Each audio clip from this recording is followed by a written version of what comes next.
Video of you and none of Shaylee. I let the female touch the device. Oh no. So you turned off the camera while she touched. They can see you. I didn't see me. You're right here. Fuck. See that? Yeah. They just don't like the fact that now I brought a guest on the fucking podcast. So it's a sore subject. Really sketchy these It's a days. sore subject to bring someone unannounced onto a podcast. To me, fucking rude. I'm It's fucking rude, and it's not in the spirit of what we do here. I know. Oh, I know. It feels like a bad dream. And have you Bullshit. And have you heard of chemo brain? What? Chemo brain? Chemo brain? Is that what you're claiming? Well, honestly though, I didn't think the guy could pull himself up by his bootstraps and arrive. Oh, you dared him? Well, you can't use cryptocurrency to rent a car, but somehow somehow the motherfucker showed up. Fuck. What's going on, Erickson? Oh wait, okay. There's Shaylee finally appearing. I don't know. I don't know. My internet's fucked up or what. I have load. Now just you. I see. Chad, you're there. You're good. Mine popped up and said I missed a call from you guys, and I was messaging to see if you were on, and then it popped up and said I could join. So that was weird. There it is. Issues with Skype. But I still don't see Shaylee. You don't see me? I see your icon.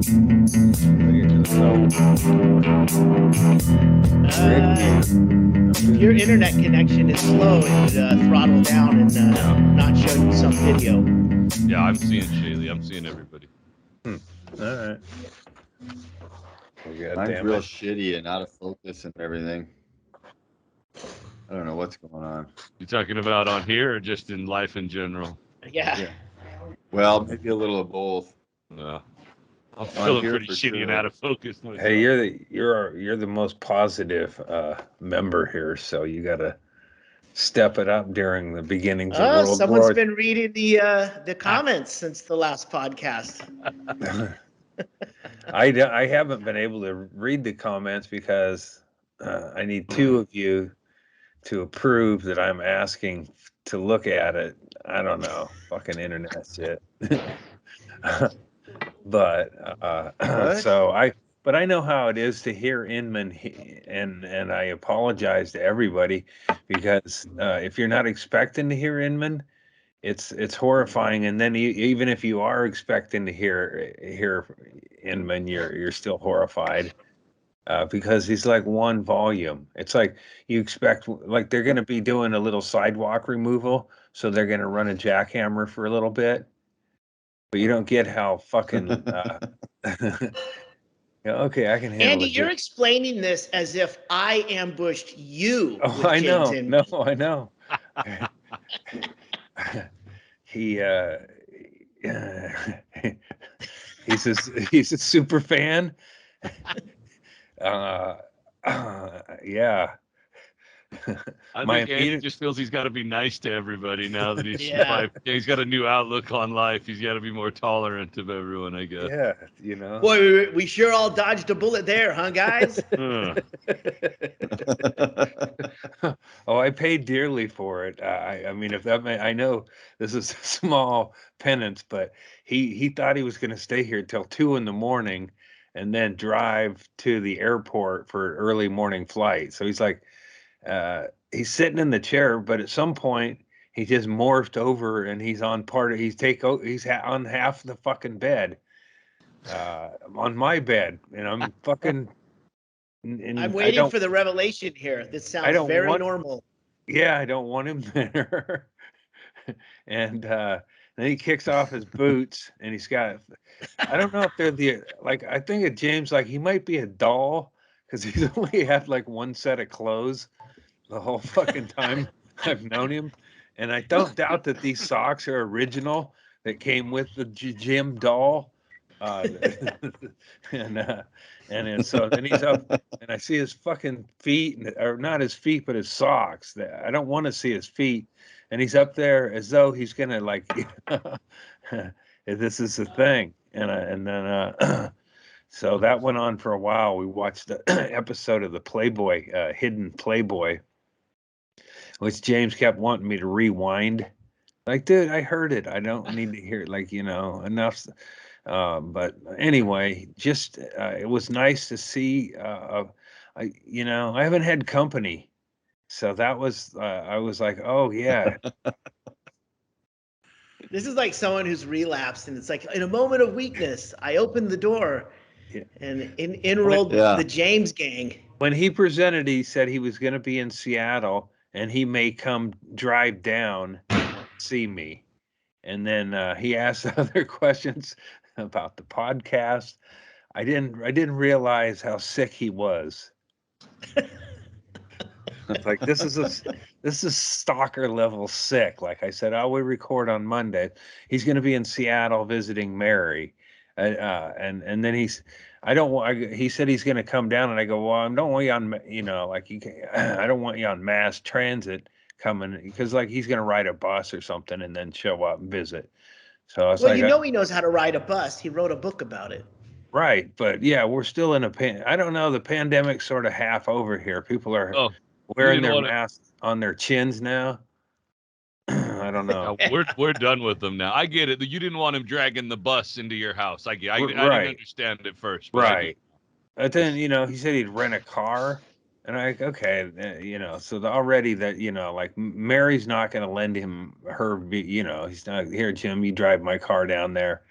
So he was a long shot from Seattle, but that long shot showed up, and I thought maybe he won't be a complete fucking dildo, but everybody got to see it. That's the best part, is that now I feel like people understand a little more what we're dealing with. If you're in a relationship with somebody with Asperger's, you might, you might look at this and run. If that's his one thing that he just doesn't understand it on any level is that on a podcast, only one person can speak at a time. And he just won't allow that to happen. It's so frustrating. Listening back to that podcast, I wanted to fucking shoot myself. His life is multiple people talking while he's talking. I mean, there's no difference in every interaction with him is like what we experienced here. So, and if it makes you feel any worse, he seemed to think it went okay. Yeah. Oh, here's another thing he did well. This is I was kind of like, let's streamline this shit. I got pre-made enchiladas and stuff. I got all the ingredients. We just had to go do is dish it up. And I didn't let him down to the lower part of the house because it's tax time and nobody needs to meet James.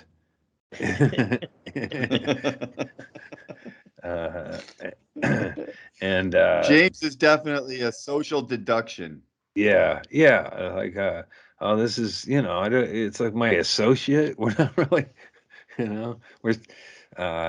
I go, so you've been doing any gigs, Jamie? He goes, yeah, I've been doing some. And then he goes, I opened for Stanhope. I go, what? I've been asked, like in general, like you haven't, okay, so no, with the exception of when Doug was in town. So that's a no.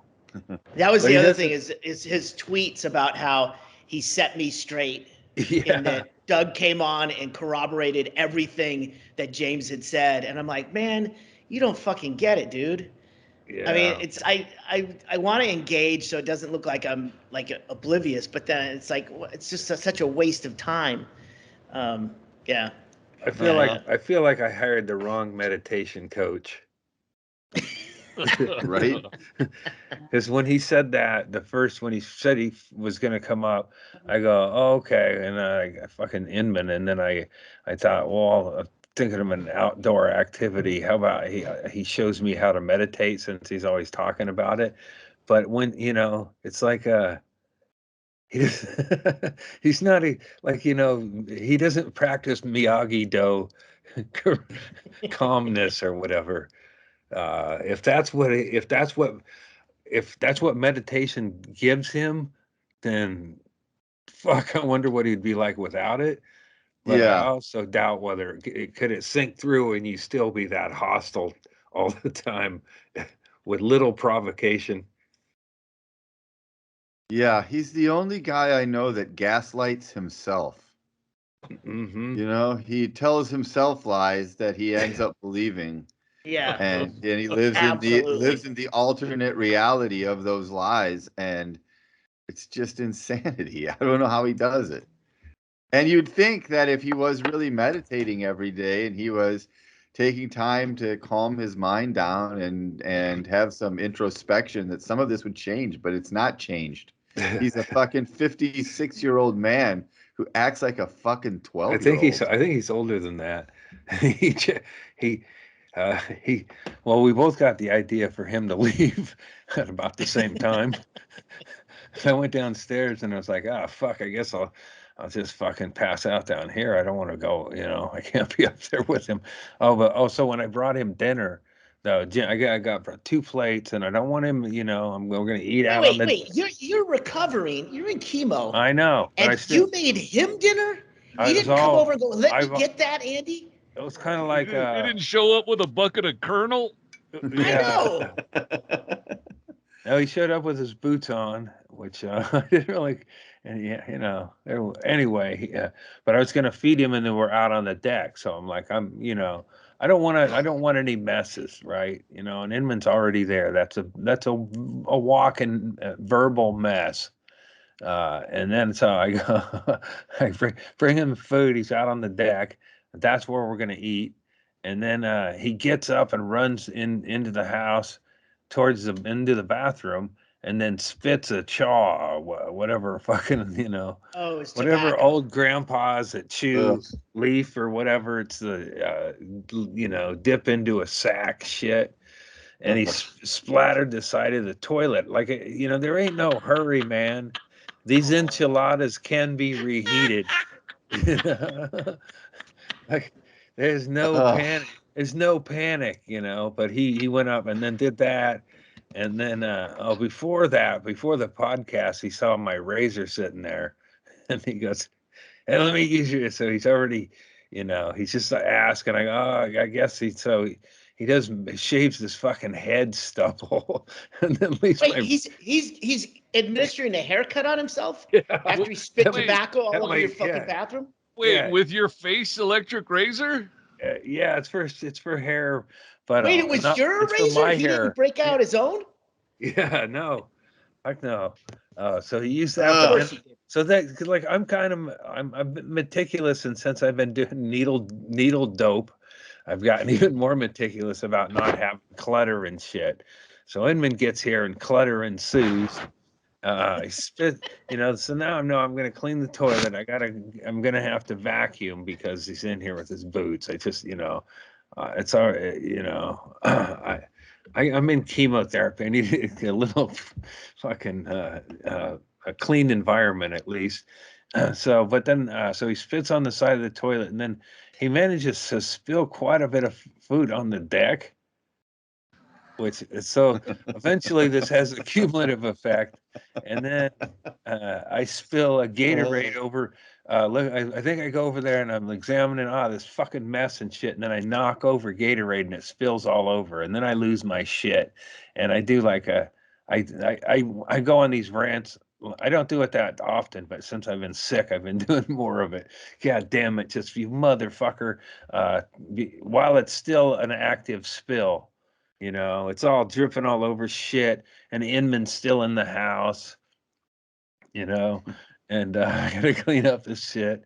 So I will say it was about 90% James wore me out, and then 10% of my own doing.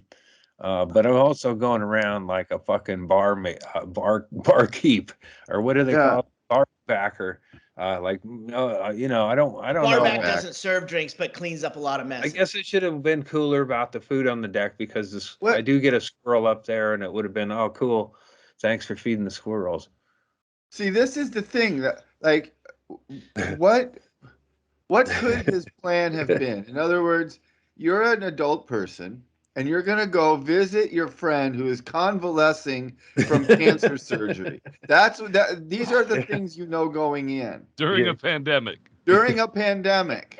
And you're going to just show up there like with your frat brothers, and it's Friday afternoon, and you're just gonna plop down and, hey man, let's fucking have some enchiladas, make me a margarita, let's fucking party. We didn't what do is it. He didn't what do was his fucking plan? Well, I don't know. I did the offer because I was preemptively going, okay, well, I'm not going to want to take care of that, so I don't want my wife to go, oh, so who, you know, she would, oh, what's he want, you know, fucking who cares, man. So I got these.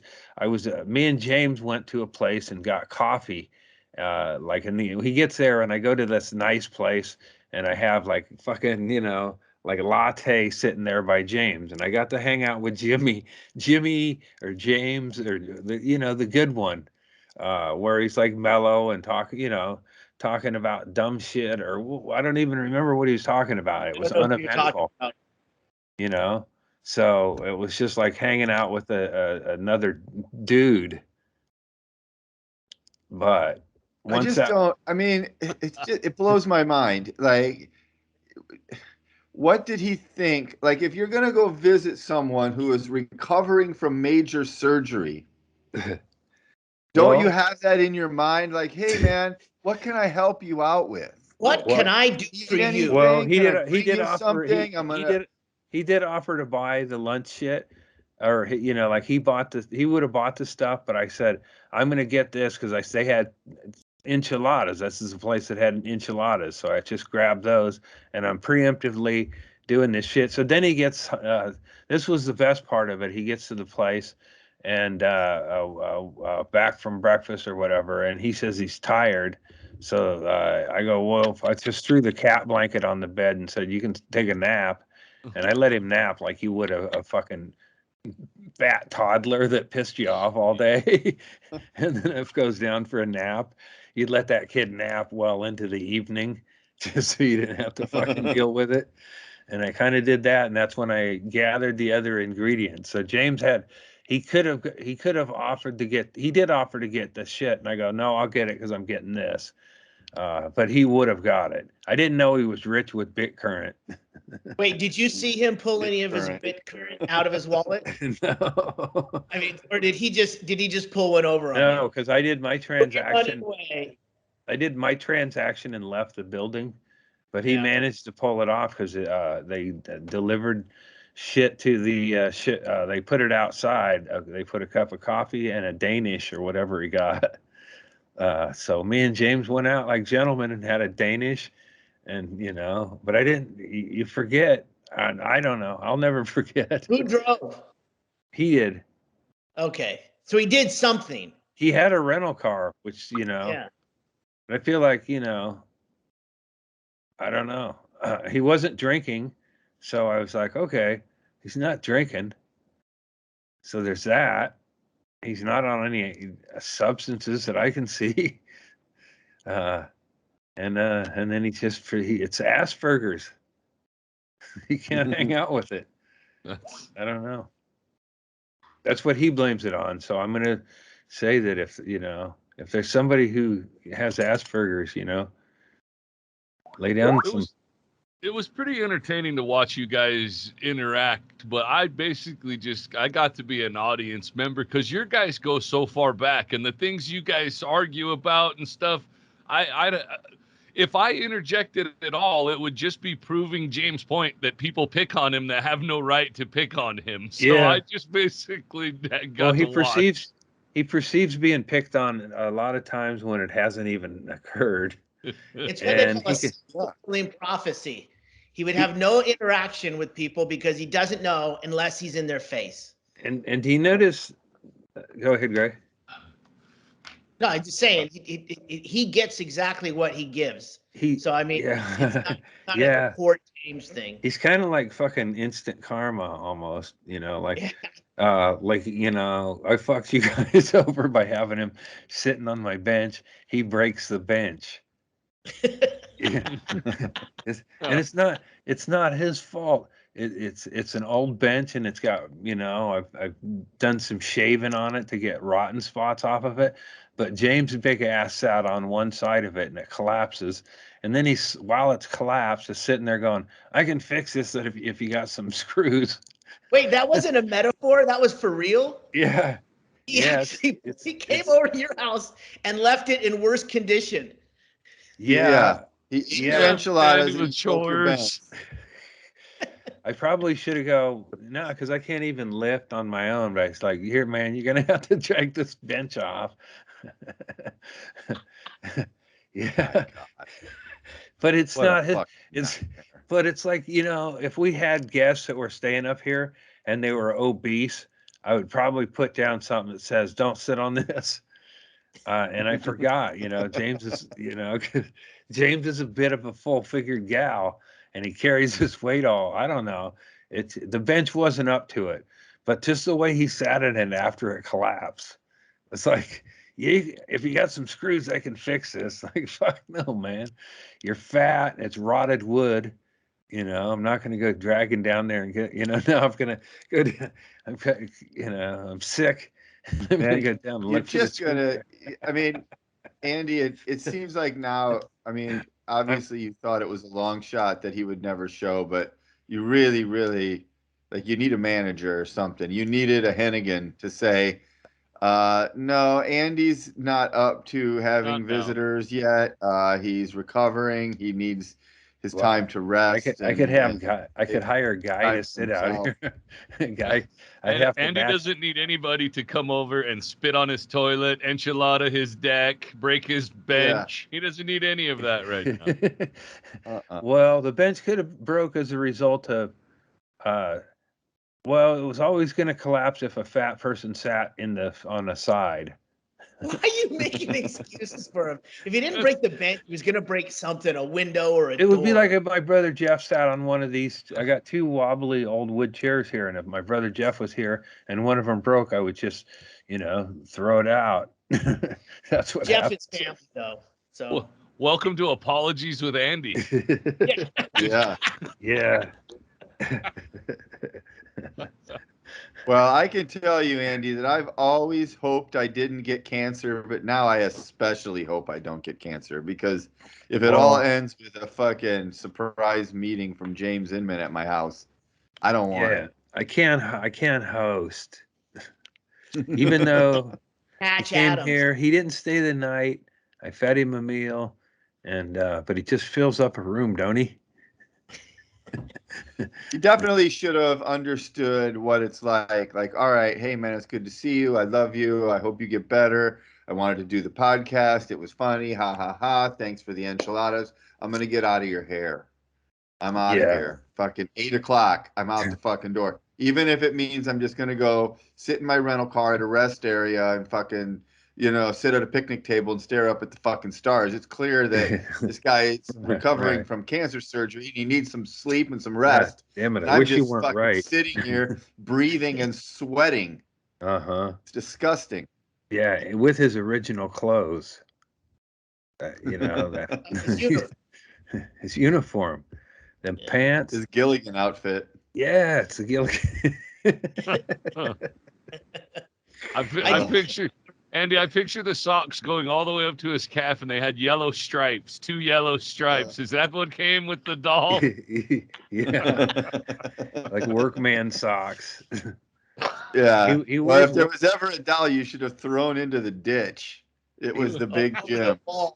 Yeah. Down the embankment. Through the I know it's still early.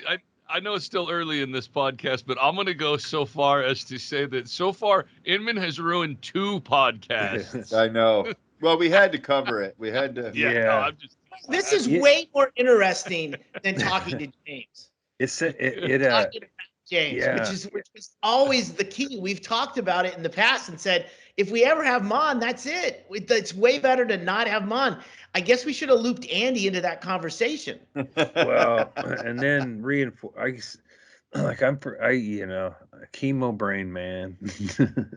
Chemo brain. I just like the comments that I've been reading on Patreon, and just people in support and going like, man, the way we just kind of had to roll with it, and the observations of like Chad just baking the whole time on the freeze, just like everyone noticing how comfortable it was for Brett and I. Chad was doing an infomercial for Freeze Pipe. I was just having a good time. I was like an audience member, so I didn't have to pay attention to contribute or anything. I just Inman always brings up, so like my family, like I don't know, I guess we're dysfunctional, but we'd fight, like it was like verbal altercations all the time. And I think a few times the bros got physical back and forth or whatever. But it was always like arguing, and I was the classic. I was the youngest, the baby, the little baby of the family that was the peacekeeper. And for whatever reason, that's a role. Like sometimes, like I'm like the baby. I read a book about it, and I'm the mascot. And I would I'm try. Okay, like, you're okay. Probably, yeah. Like I tried to put on a little skit or some shit. My brothers are from Mars. I'm from Venus. Yeah. Yeah, come on, mom's not that bad. Or hey, not all hippies are bad, Joe. I got a brilliant text message from our buddy Will Veeder, the pilot, and I'm not going to read you the whole thing, but I do want to. He had one part that I was like, "Oh man, wow! People do understand what's happening with James Inman," because I thought this was pretty good. And in the middle of his text to me, he says, one of the primary draws that keeps me returning to this weekly shit show for every episode is how much I love watching everyone have fun in the fundamental base sense of the word. I also have to remark that it was hilarious to watch professional bullshitters, and I don't mean that in a bad sense at all. I just mean it in the sense that as a penultimate expert at acting as though something that is fundamentally wholly unexciting to you is fresh and new, even though you've said it ad nauseum. You could not muster the energy to shroud your disdain and apoplexy at your situation. It's so fucking funny because James is your collective abject kryptonite, and you're all completely powerless against the happiness anchor he clamped onto all of your legs. That's beautiful. That's poetry right there. Yeah, absolutely. As a fly on the wall, the dread and dissatisfaction was palpable. Schadenfreude abound. It was funny in a different way, but funny as hell nonetheless. So thank you, Will. I appreciated that. A fucking happiness anchor. I was like, yeah, okay. People do understand. And then It's just hard. It's just hard to stay afloat. It's hard to tread water in the ocean of life when fucking James Inman's tugging at your fucking bootstraps. I was just thinking after he left how cool the Unbookables would have been as a project had he not been involved. Well, we had fun in Europe without him. Yeah, like it could have had nothing to do with him and been a whole thing or whatever. Or it's like the Coon trilogy on South Park. He became the Coon and he took over the Super Friends. And then it became about Coon and Friends. But what would we have looked like? Like there was no real conflict without James. There was, I don't think anybody would have been like he gets to clownish levels of worked up, and then that sort of defines a group. If you got a fucking, I think that we learned a lot when Jeff Pearson, the guy who made the Unbookables movie, passed, and we had the Zoom kind of like whatever show memorial whatever, and I learned a bit of information that I did not know, and that is that Jeff Pearson's original idea was to do a documentary about James, and that James decided, no, let's do it about the Unbookables, and that's where the whole thing went off the rails from the start. He should have just done the documentary about James because that's essentially what he did. Yeah, to be like the wrestler. James was trying, his heart being in the right place. Oh, let's include my friends in on this. But Jeff Pearson had no real understanding of what Doug's idea of the Unbookables was, and that wasn't his original idea. The whole thing should have been kiboshed at that point, we all would have been happier because it was a movie about James. And as far as that goes, it's fine, but that's what it was. Well, I wish they re-edited it to make it look more like The Wrestler and just include all James, like because they have footage of all of us. They could have made the whole thing about any of us with the shows or whatever. But you could make the whole thing about James, and then it could, it would be like The Wrestler. He is the wrestler. That movie, you know.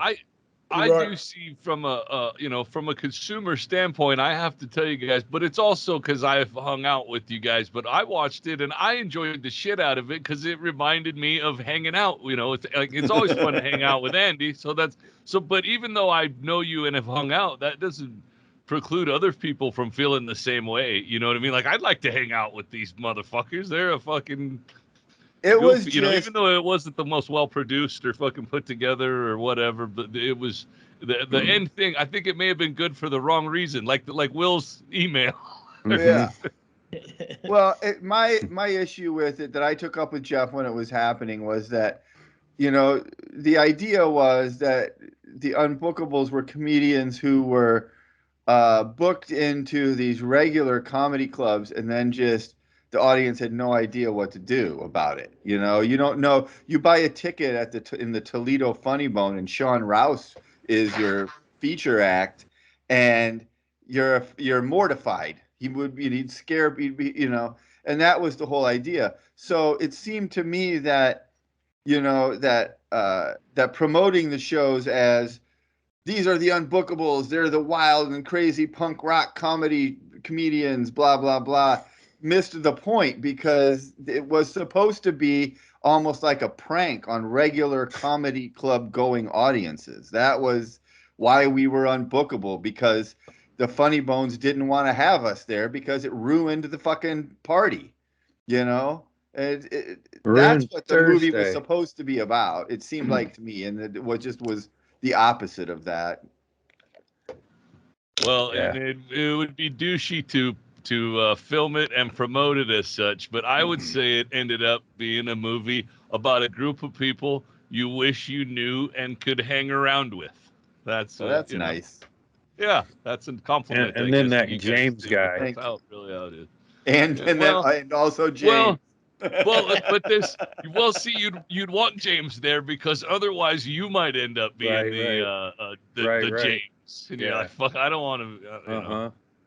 Yeah, he is a lightning rod and no matter who like is introduced to, or you can gauge what's going to happen by how they react to James pretty early on. Hey, Adderall guy, yeah. That's your door. That's your gatekeeper, James. It is so like the one thing is that he was mad about the altercation thing because JT didn't want him there, because Lulu didn't want him there. And he's mad about that, but that's just what happened. And the problem for him is that that's not a rare occurrence. There's lots of people I know that don't want him around at a party because he sucks all of the fucking life out of it, and all of the focus, and he's loud, and he's arms are waving all the time, and he's screaming, and he's pushing, and he's it's just like he has no fucking chill. Zero chill. Yeah. So people don't want you around at a fucking at a fiesta. That should be a moment for introspection and saying, hey, maybe when I'm meditating, I could think about what an asshole I am sometimes to all these people, and I could lighten the fuck up, and maybe they'd invite me out. That sounds about right. Hey, would you manage my guest list? Covering. We'll just record. I love you, James. Yeah. Oh no. But I was like, gonna watch that Lakers show that's on HBO. So no, I don't think it's very good. I'm on the fence about it. But I go, James, you ever watch the NBA back? No. All right, man. I don't want to talk about Elvis Costello, so that pretty much does it. But he's got, I don't know. He don't talk about sports or whatever, but yeah. It didn't seem like when we were getting ready to, I was getting gear set up. It's, like I was wiped out when James left, because I was sort of done with chemotherapy, and I thought, okay, this is where I start getting stronger during the week. Yeah, your week off. You were headed into your week off. Yeah, but then that next day I was wiped out. I cleaned up and was vacuuming and shit and down on my not doing a lot, but enough to wipe me out. So and then so I'm gonna go low key. Sean Rouse is welcome to visit. Well, speaking of visiting Unbookables, I had Brendan Walsh here with his entire family for a week, and I imagine that's about what it's like to hang out with James Inman for 6 hours. Right, the whole family. The whole family for 7 days is about equal to a 6-hour Inman stay. Yeah, like there could be like two gremlins that run from James from time to time, and you go, oh, there's that fucking, boom, that one made a mess, or whatever. But so it was good. He left early, and I got back in my, because I had to reconfigure everything. It's like my bed needed therapy. It's like, I'm man, sorry, I would have just thrown those sheets away if he laid on it. I mean, he is well, gross. he laid on whatever else you want to say about him. He is a gross person, right? I mean, he wears the same clothes every day. Yeah, he probably does he bathe? Yeah, I know. What kind of rotation do you got for undergarments? But I can tell from your socks that it's not. It's more of a, only by need, and need would be, like some sort of fucking socialist Did you bullshit. see his feet? Did he have his socks off? No, I would have. Thank God. I would have. Yeah, I don't know if I'd have. I'm weak.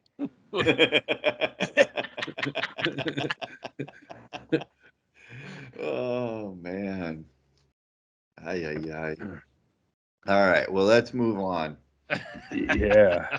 So I have a little bit of news. Congratulations. Yeah. Mitchell's I pregnant. got a job. Oh no.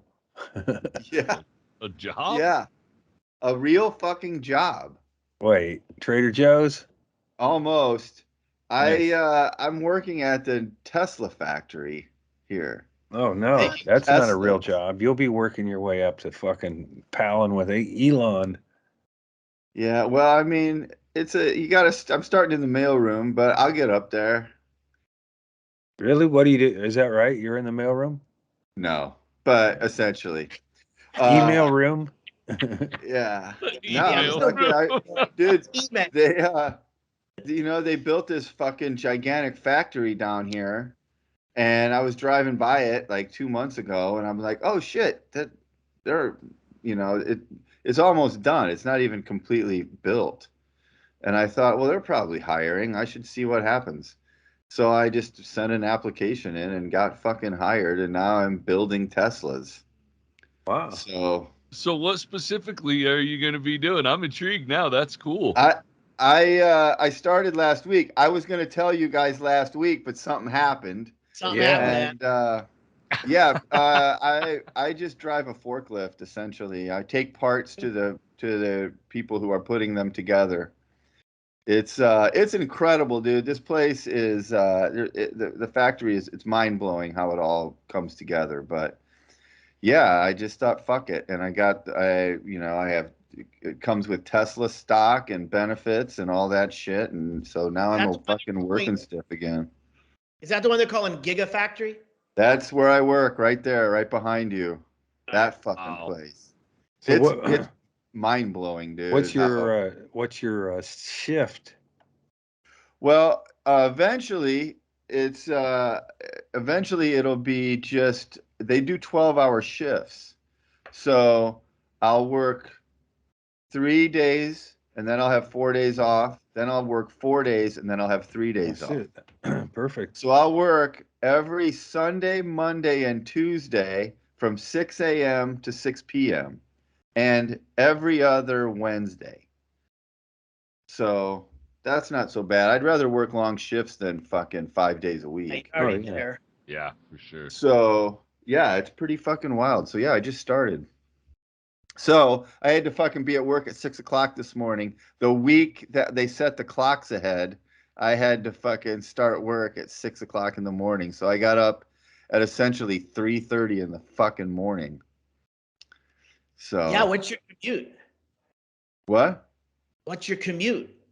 Oh, dude, it's like it's it's right next to the airport. It's about 2 miles from the Oh, airport. all right, So yeah. it's a real easy drive for me in the morning. I'm so much better off than everybody else. And that was even in fact how I fucking saw it, because I was like, oh, what is that over there? I was out at the airport and I'm like, oh, I guess that's the Tesla factory. And then I was just like, oh, okay. But I fucking applied for this job, interviewed, got hired, didn't tell anybody, didn't tell Carrie, didn't tell anybody. And I had to take a drug test. And Uh-oh. I was supposed to take the drug test within 72 hours of getting hired. And I got hired on a Thursday. And that next day on Friday was that weekend that I went to Vegas. Oh, to open So, yeah. for him. So I was like, well, fuck, I'm going to Vegas. Like, I need to take this fucking drug test before I leave. Yeah. And so I went to this place to do the drug screening. I was supposed to be on a fucking private jet at 1 p.m. At 10 o'clock in the morning on Friday, I went to the drug testing place and it was fucking closed because of COVID. And I'm like, oh no. So then I went to Vegas and did a bunch of blow and ketamine. And I'm like, well, I hope I pass this drug test when I get back. So I got an extra day or two extension, and then luckily cocaine and ketamine go out of your system really fast. So I passed. Did you do a rehab drink? There's some drinks you can do No, that. I didn't do any of that. I drank a bunch of water, but I also only did drugs on Friday night in Vegas. I didn't do any on Saturday, so I didn't take the drug test then until Tuesday, and it was fine. You did the So, secret so you ingredient young to those kids out rehab. there, say it again. That's what we're going to be making right there. Fucking Cybertruck. Gonna work on that window. Dude, isn't that fucked Reinforce up? those windows a little bit. Yeah. So yeah, I'm a Tesla man now. I wear a fucking hard hat 12 hours a day. Yeah, but you're driving Fork, right? Yeah. Yeah, that's all right. Yeah. Yeah, it's a big fucking factory though. There's still a lot of walking around. I've been getting my goddamn steps in. I had 6.5 miles of walking today, so it's a thing. But it's I like, I like it. Whatever, it was a thing. I had to fucking do something. Couldn't It's keep like bootsing working at off a of Joe field Rogan. trip or something. It's an interesting place to work, I would think. You know what I mean? That was kind of the pull. Like if it would have been like Amazon or UPS or something, I would have been like, nah, I don't want to fucking do that. But Tesla just is like, all right, let's see what the fuck is going on out there. Yeah. And it is pretty incredible. Like the way the line comes together and the way the car goes together, it's crazy. And at this particular factory, it's not happening yet, but they're going to make everything there. They're not going to truck anything in. Eventually, like they've built a plant where they're going to manufacture the batteries, which is a thing they've always done someplace else. But it's all going to be self-contained on the So you might get lot on they have out you there. might get on the moon Crazy. shuttle out too. Yeah, Yeah, man. There's also some talk that 2000. SpaceX is going to be moving to the Gigafactory lot. So we'll see what happens. Maybe you'll be Maybe I'll driving be space tomorrow. shuttle shit around, man. It's pretty wild to think about working for a company that is going to be the company that goes to Mars.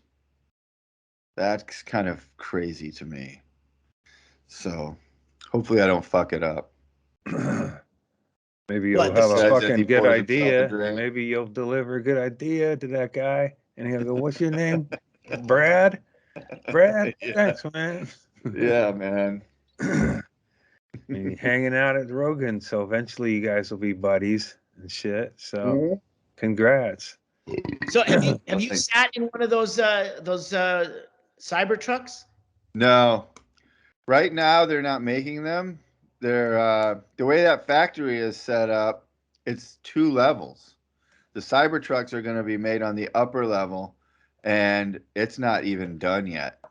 Yeah. The lower level is they're making the what's called the Model Y, which is their SUV, but it really just looks like a big car. Yeah. So that's what we're building right now. And we're not building very many of them. It's really, I mean, I'm in very, very early. So the hard hat is because the construction isn't even done. They're fucking putting it up around us as we're working. Trying to think of that Matthew McConaughey Dazed and Confused. Working man, put a couple bucks in your. Put a little change in my pocket. Yeah. So how did they pick you to be working Fork? Did you have experience with when you were doing pools? Yeah, dude. I mean, that's just how it worked out. I applied to do I said, I'll do whatever you want. Yeah. And then they said, would you want to do this? And I'm like, okay. And that was it. I mean, honestly, I can run a forklift. I've been on a forklift a lot, but dude, there are hundreds of fucking forklifts flying around that place. Yeah.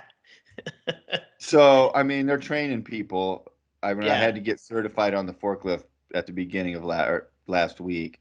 They're training people to do it. Like, you don't even, I wouldn't have needed forklift experience to get this job.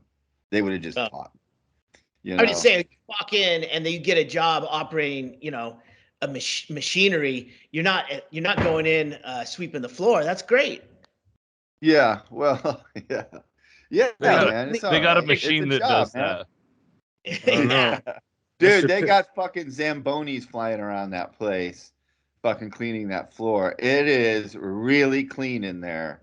It's not like a fucking dirty, gross factory like you'd think. It looks like a factory from the future. And there's in the parts where like they're putting the touch screens and shit together, it's all like and the drive trains, it's all like robot arms and shit, Yeah, moving sure. around and it's fucking crazy. So I just drive up on a forklift I got my iPad. You get a little thing that says this place needs these parts. I fucking hit a button. I get the parts. I put them on the rack. They slide down the fucking rack to the guy who's putting the shit together. And I fucking hit a delivered. And then I drive around back and I go do it again. So it is kind of like training all day long for 12 fucking Is there a hours. good place to smoke weed? Sounds Right. right. Sounds like my mill job. They need to have like weed break room or something. Yeah. Isn't it the future? Come Dude. on, Go down to the base, look for the porno mag room. Dude, I Yeah. have to say, Yeah. It's all on I've run phones now, Shaylee. I've run a forklift for 12-hour shifts for a long time, and I've had worse jobs. It gets kind of fun, even if you're avoiding other shit. I've had them up looking like I'm gonna tilt it over. I used to have to unload rail cars that I'd seen other people fall off of in their forklift. So it was always some element of danger, but always kind of like riding a go-kart for work, Yeah. Yeah, it's also fun when you get like that challenge of being like a lazy fucker on the forklift. Like, I refuse to get off this forklift. So whatever I have to do, I'm going to make sure I can do it. I can make the forklift do it. Like, I'm not getting off to fucking move a pallet or rearrange the boxes or whatever. No, I'm staying on this goddamn forklift all day long. Can you kill people with it? Oh, I'm sure you could. Yeah, because the dudes who did them, the best ones I saw could kill you with. They would try too. I mean, they weren't probably good, but you feared them. You watched for them because they would hit a cart or something and send it into you if they didn't like the way you were fucking stacking wood. Motherfucker nearly killed me, and then the foreman would say, "Oh, you need to make better wood." Like, okay, so you need to be feared on the line. Blaming. Yeah. Well, Andy, they're still hiring out here, so if you want a fucking gig once you're recovered, I can get you on. Yeah. Don't put Brett's name down. I'm interested even just to know, like, just to see the forklift that you drive, because the forklift that I had was an old piece of shit. It looked like someone had rolled it off a fucking rail car several times. It ran on propane that leaked. You'd be smelling propane the whole time you were running. Elon Musk fucking forklift got to probably be pretty clean. It runs on a Tesla battery. You know, here's the thing: is that right now all of their equipment is rented, so it's just regular shitty old forklifts. So it's the same fucking forklift. It's the same shitty old propane. Some of them are electric, but you don't have like a Jetson helmet and some futuristic forklift. Fuck. Yeah. Jetsons. He looks more like the Flintstones. He's running around on a shitty old beat up forklift while robot arms are moving around him. Yep. I'm just waiting for that fucking whistle to blow so I can slide down the dinosaur tail and hop in my fucking car, bro.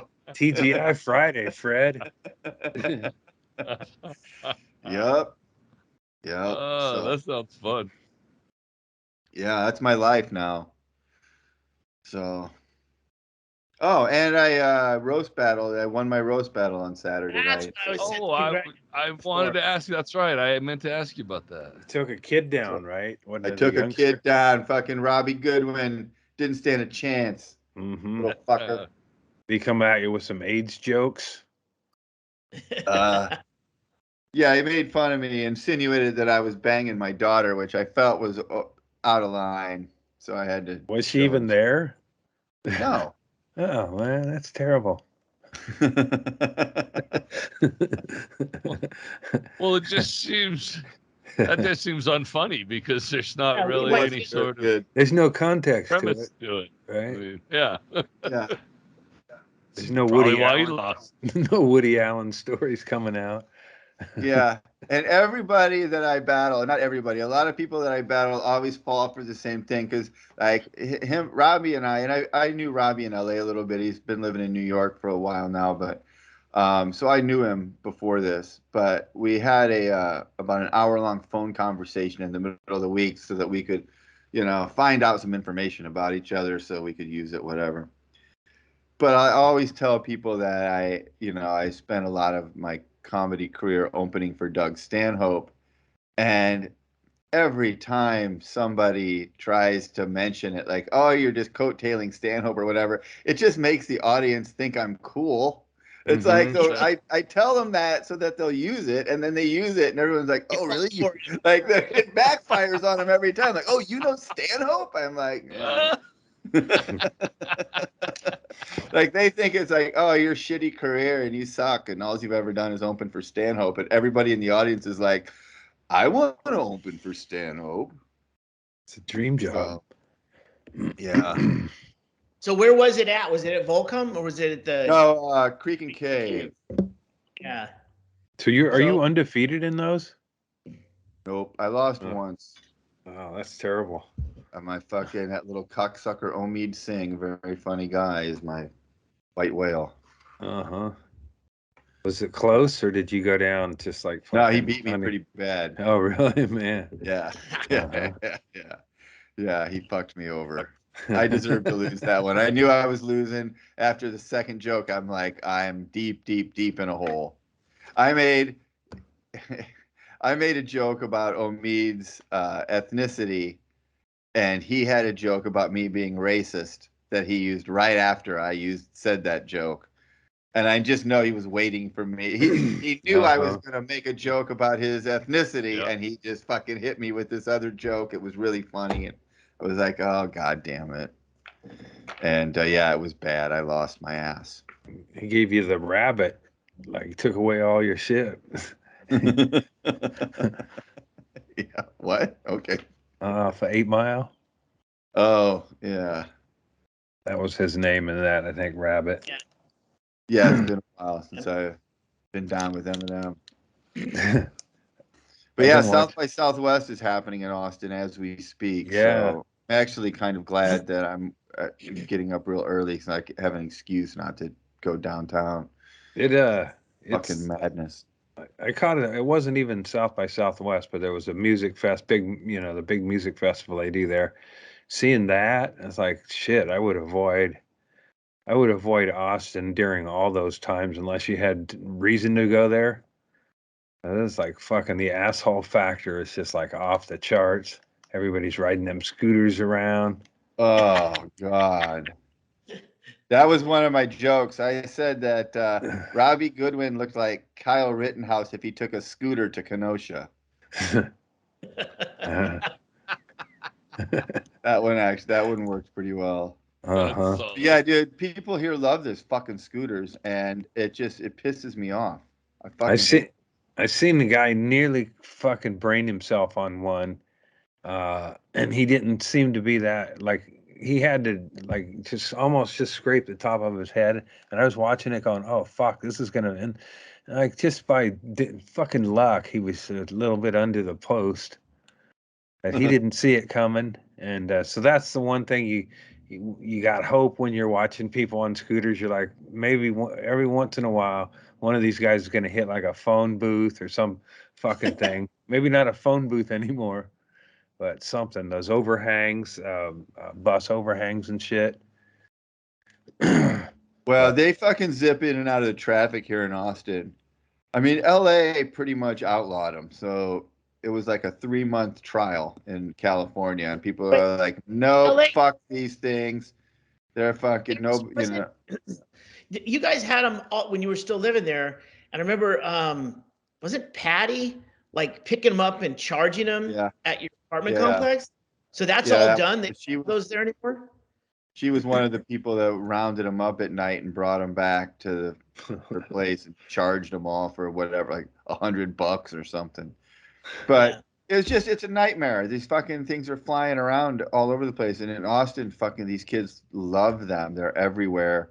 And nobody seems to mind that they're zipping in and out of traffic. And I can't believe that there haven't been more injuries and fatalities. These fucking kids are out of control. They probably just don't report it as much. These are motorized scooters? Sorry, I'm electric. Yeah, electric. Okay, you just fucking put it's an app on your phone, and you just fucking hit the thing and put the app. You put your phone over the thing, and it reads it, and then it charges you. And then it goes. Rent it and leave it. Right. Well, that's the fucking problem, Chad. Is that the business model of these companies is that they drop their product off on the society, and then it's littered about the fucking town all the time. Like, there's no place for them. They're all over the fucking place. They're laying on the sidewalk. There's a guy here that's a comic who was doing Kill Tony all the time named Michael Lehrer, who's fucking great, but he's got ALS, and he's in a wheelchair. And I saw him one time on Rainy Street, which is one of the bar districts. Just, he's in his wheelchair, and he's just fucking throwing fucking scooters out of his way because, they've got the sidewalks all set up for people in wheelchairs with no curbs and ramps and everything, but the sidewalks are all clogged with fucking scooters blocking it. Yeah, it's just dump them too. You get you just fucking leave them where they get off. It's garbage, man. I'm assuming they have GPS installed in them. Is how you round them up and stuff. It must be. It must be. They can tell where they're at. Yeah, because I'm trying to think of a new, things got to evolve. So there's got to be a new entrepreneur because, like, you can probably mine gold out of the electronics in that thing. You know what I mean? You just collect one a day and melt it down, different parts down. You pull it out, and then pretty soon you've got a nice fucking gold bar just from melting down 2 scooters a day, That's the old meth. I don't know that to be a fact. I'm just saying there's something in there. There's a grift in there. Brett can't lose his job at the Tesla factory for grifting. Maybe that'll be my idea. He's got a big smelter with scooters hanging out of it in his backyard. I don't know what you're talking about. Yeah, bring about 20 of them scooters in to get there early, and then bring scooters in there and then melt them down. I don't know. It's your first week on the job. You better not. Yeah, maybe I'll wait till I've been there a month or two. Or start running grift. Yeah. But that behind Shaylee, that's basically what it looks like on the streets of Austin, Texas, every fucking day downtown. It's a goddamn disaster. And to just have a business model where it's like, well, we're just going to drop off our shit. It doesn't make any sense to me why that's even allowed. Well, that What other area is business can you just be like, oh, you're littering. You're basically just littering. We're just gonna throw our product out onto the public, and then the public can deal with it. Let them fucking have it. Here, like- you put this away. Exactly. Yeah, it's a Mitch Hedberg joke. Yeah, Mitch Hedberg. they got There's enough shit down There's there. a town. There's a Go ahead. town that had the scooters just show up one day because sometimes they don't even ask. They just dump them off there. And then they're like, hey, where all these scooters come from? And they find out that they're using them as a test market. And so the city passed an ordinance that if they're on any private property, they could be confiscated. And this one guy who had already retired from a towing business had decided, you know what? I'm going to just collect all these and I'll impound them. So he rented space, collected all of them that were on private property with the blessing of the city, get them off. They have to be in specific areas. So he has this storage area filled with all these scooters. And every day there's a fine for every single scooter that is in there. And he processes, there's a fine that just accrues, and they keep sending. And the article went on saying that, so what did Lime or Bird or whatever say? And they go, keep them. They don't even, we'll just put more out. Don't even give a shit. Make more of them. I know. They're just filling the fucking world with these goddamn things. It's just I think it's great if you want to use it to get around, but you can go buy one, and that's more. That's Have you better read than one, Shaylee? No, I'm saying if people want to use them as a way to get around and stuff like that, make one for one rider. Don't make a pile of them that become garbage and landfill. That doesn't seem scalable at all. Yeah, anybody over 30 definitely shouldn't be on one. When it was happening in LA, one time I tried to take one back from the Comedy Store home, and it's like a mile, and I almost died like 4 times, and I was like, well, this is insanity. I'm gonna break my arm. I'm gonna fall and dislocate my shoulder, fucking fall into traffic and get run over. Like, it's scary as fuck. But these kids don't care. They're used to them. They're comfortable on them. They fucking fly around. So you got to be fucking careful, man. And they'll cut right in front of you in the car. Like, I don't get cut off in traffic by other cars in Austin, but I definitely get cut off by kids on scooters. And they just know you won't hit them. Mm-hmm. Yeah, well, they don't. It's in the algebra. I don't even know the legality of them being on the street. So, and I drive the tour van, and I win. Well, that's it. But see, this is the thing, Shaylee. That's where they have to be. That's the sketchy part, is that they have to be on the streets because they're not allowed on the sidewalk. Technically, you're not supposed to. All I see them is on the sidewalk. And all the pictures they're not supposed to be. They're supposed to, because that's where they can really hurt somebody. If they run into somebody walking, they will fucking hurt them. So most cities, like in Austin, you can't. If you're driving that thing, you have to be in the street. So you're just like a bicyclist at that point. You're in the bike lane, but they like to cut through. They split lanes like motorcycles and at red lights and shit. Nobody likes them. I mean, it's its own thing, because bicyclists hate them because they're fucking cheating that whole thing. Motorists hate them, and then I've had them yell at me, and I'm driving, like, you're yelling at me. I'm in a car. Like, it's not. I mean, you go ahead, express yourself, but. Yeah, I know this is Old Man Yells at Cloud episode of Issues with Andy, but God damn it, you kids.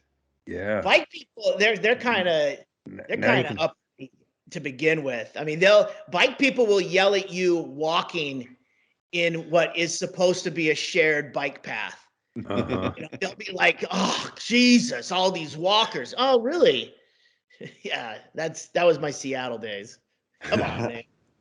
Yeah, I saw in bicyclists. Vegas on like on Fremont Street, right by there, coming the crossways, was a dude on a big scooter, but it had a gas motor, and it had like one of those rice burner exhausts on it.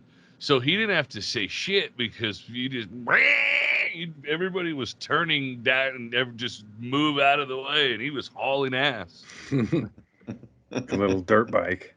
Yeah. I mean, where did it end? It becomes like that Mad Max scene where all these different like crazy vehicles are going down the in the sand, and it's like, I mean, it could be like, a big fat dude on a little mini bike, and they got the guy with the scooter and the fucking like no exhaust, and Jesus. It's usually, I don't know if it's specifically something that is more in the black communities, but I see those videos of a guy folding himself and getting into like a tiny little fucking clown car, and then it's got a full-on motor in it. Are you talking about? Have you ever seen those?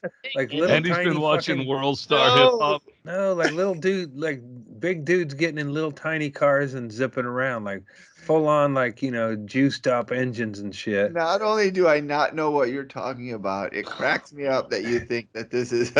Well, it's usually there's the You guys Try know. to it's not really a black thing, but it this is it is in these videos because it's like it's like the fucking everybody around is black and the cars are it's like part of it's something, I don't know, maybe Latinos have tiny cars too.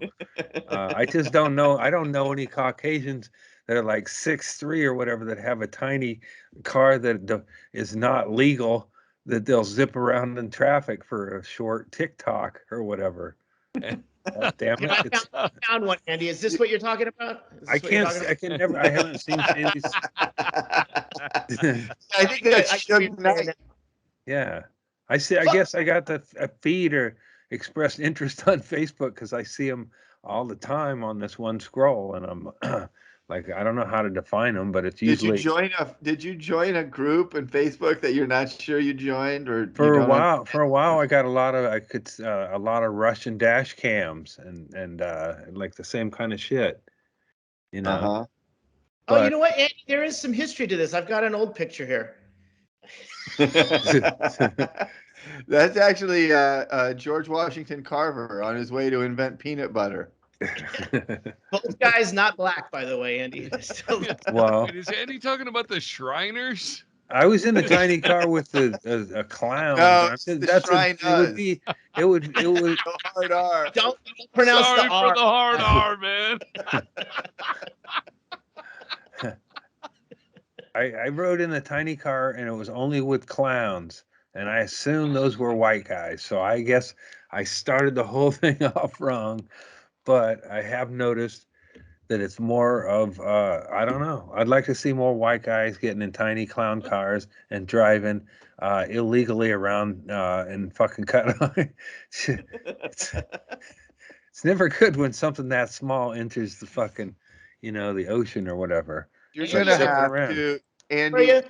It's already happening. Look. I demand, Andy, that the next time you get one of these videos in your feed, I demand that you share it. I want to see what it is you're talking about, because honestly, I can't even imagine it. I don't.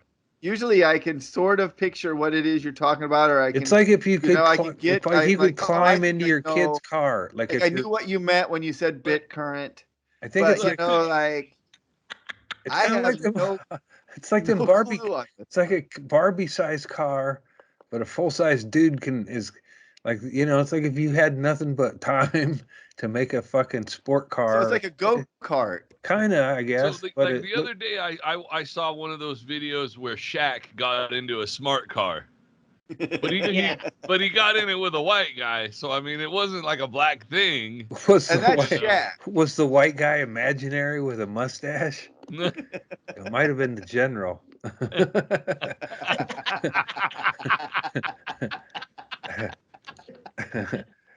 Wait, are you telling me Shaq didn't get in that little car?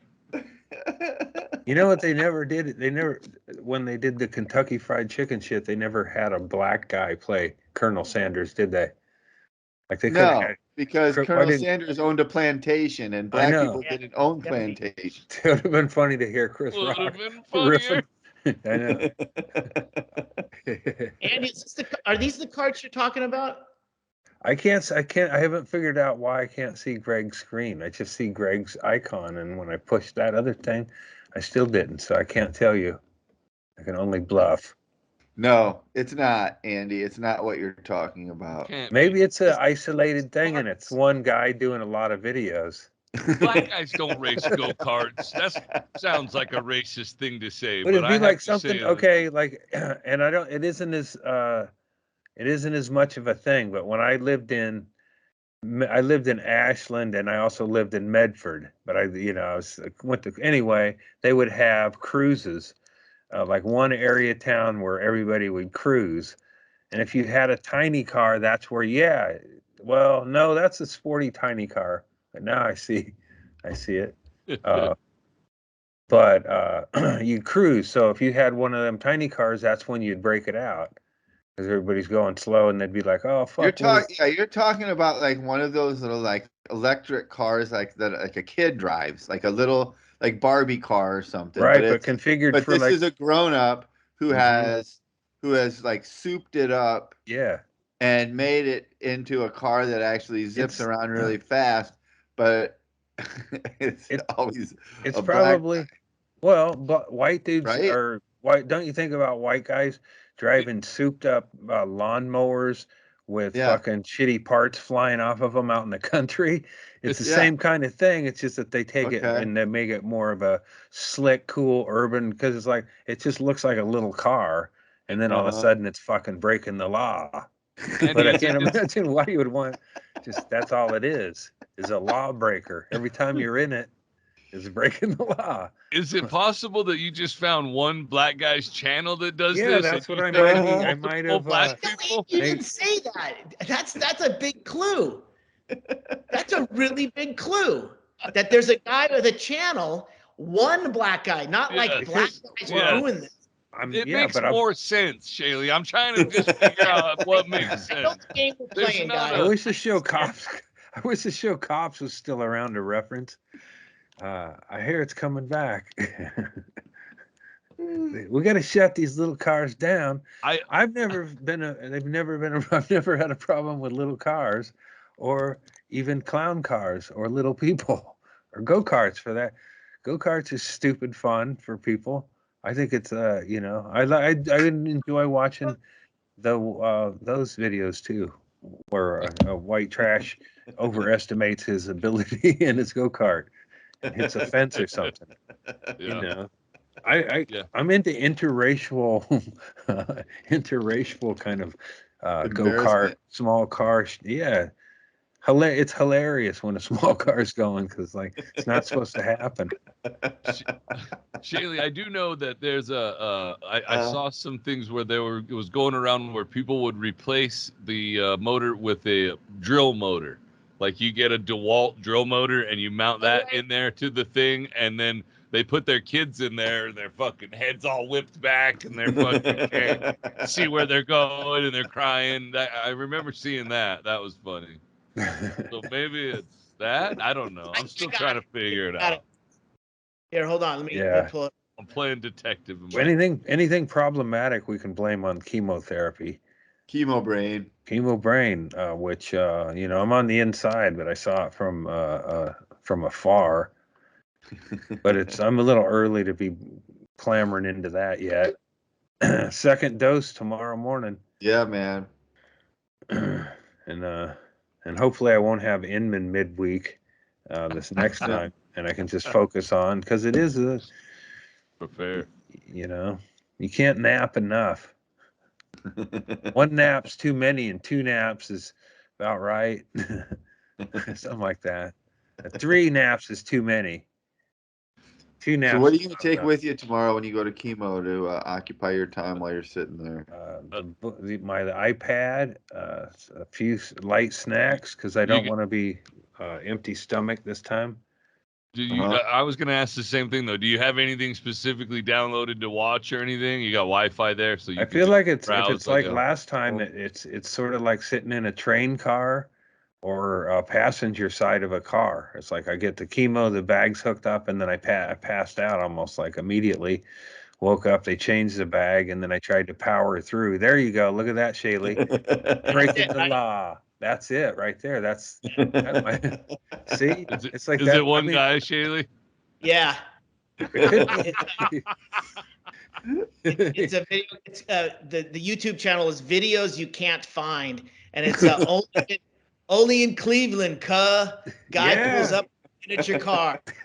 It's not only that it's one black guy; it's one video, Andy.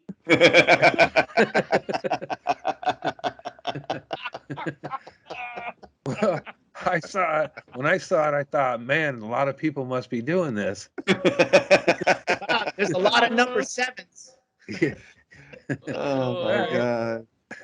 Is that the one where he drives through a middle of a car accident and just like whips into the intersection? I've seen that one.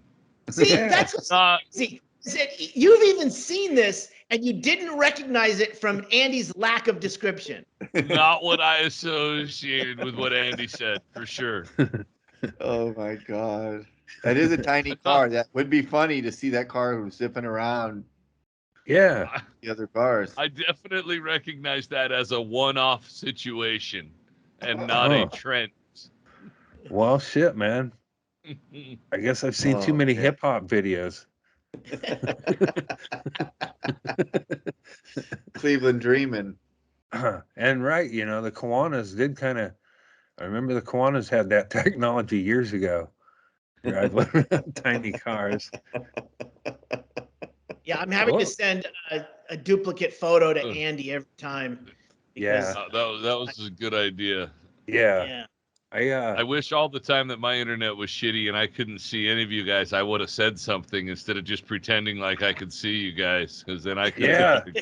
I was just thinking about what a creepy, like they do a lot of good. Like they have that one handicapped kid giving away the blankets, and but what a creepy organization, right? Like they must do some real evil shit to be able to, they must do all the good shit to cover up for all the bad shit they do, and they wear Pez's, so you must have some creepy rules. Fez. It's a Fez. Not Fez. Pez is a candy. Yeah. Well, what's the comes out of their throat? They ride those cars up to kids, and then their heads drop back, and then candy shoots out their throat. Yeah. To be fair, they look like they ate a lot of Pez. They do. They look like they could be a Pez dispenser with those hats.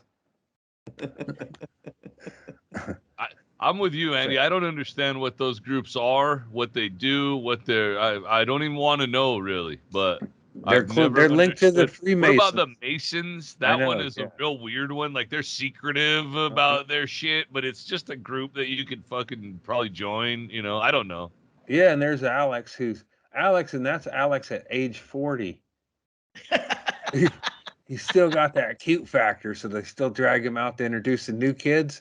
But it's like those ads with Flo. They can't really find somebody to replace her. She's still around.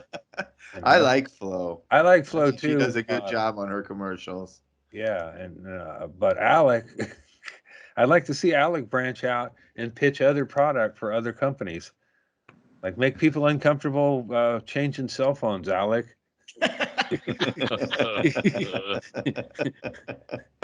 How about Alec at Dairy Queen? But he's typecast now.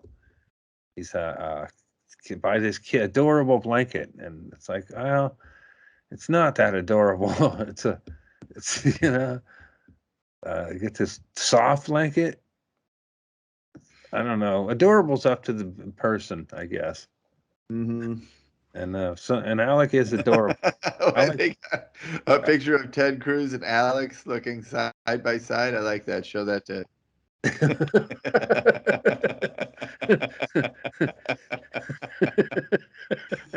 Yeah. So Alec, this is what happens. Holy shit! Move to West Texas and replace Cruz, Alec. He's got a way more of a likability factor than Ted. Oh my God! Totally. And I have no reason to disbelieve anything Alec has told me was, at least, if not true, was at least to him it was true. Yeah, they told him. He just said what they told him. Mm-hmm. If Alex lying, it's because someone lied to Alex. Yeah. Alec doesn't get to see the room where they're sending body parts over, or any of that. He just peeks in and sees the room where they're all wrapped in blankets and adorable and everybody's happy. He's there to sell product. Alex has plausible deniability because if there was any hanky panky at Shriners, they just put it on the second level, and then Alex can't get up there. Can't even get up, guys. Never been up there. I think that's where they're making the cyber trucks. I've never been up there. It's like Indiana Jones 3, I think. Again, I have no idea what you're talking about. I don't either. The edible, that was a short round joke. Yeah, short round. Yeah. Well, okay, gotcha. It sort of seems similar to the whole Pez vibe.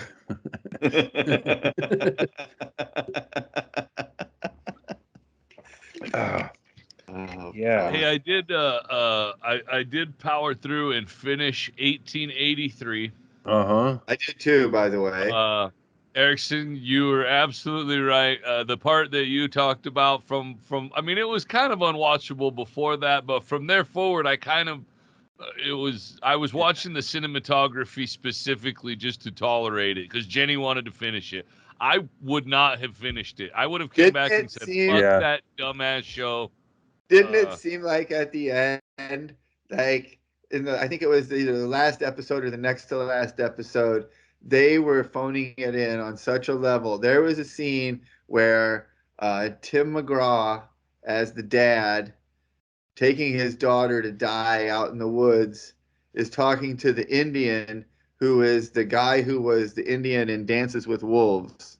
And that guy wasn't even trying. He was just he goes, hey, you can go over there and go to the canyon and turn left and you can live there. But if my people ever come to go hunting, can we come hunt on your land? Yes. Cut. World's worst real estate agent ever.